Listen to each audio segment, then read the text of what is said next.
O, ito na po. Kami po ni Nelson tumanggap po ng bilin O, bilang mga kaanib po sa Iglesia ni Cristo at sa atin hong mga kababayan.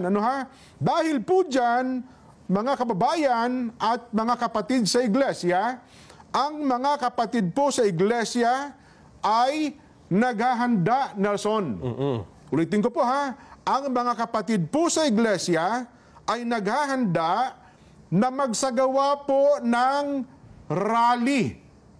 Magsagawa po ng rally upang ipahayag sa lahat ng mga kinauukulan na ang Iglesia ni Cristo ay pabor. Pabor po sa opinyon ng Pangulong Bongbong Marcos na hindi sumang-ayon sa isinusulong ng ilang sektor na impeachment. Dahil maraming problema ang ating bansa na dapat pong unahin ng ating pamahalaan. Ang Iglesia ni Cristo po ay para sa kapayapaan.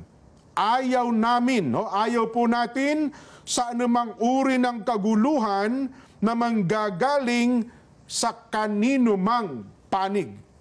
Ngayon pa lamang po, mga kababayan, ay nag-uorganisa na po ang mga lokal sa buong iglesia para magkaroon ng mga malalaking pagtitipon.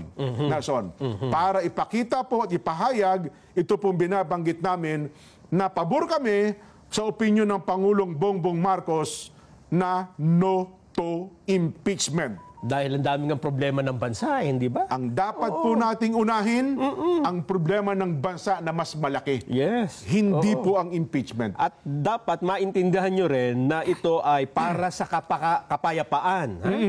At hindi para sa anumang kaguluhan na posibleng manggaling kahit sa anumang panig.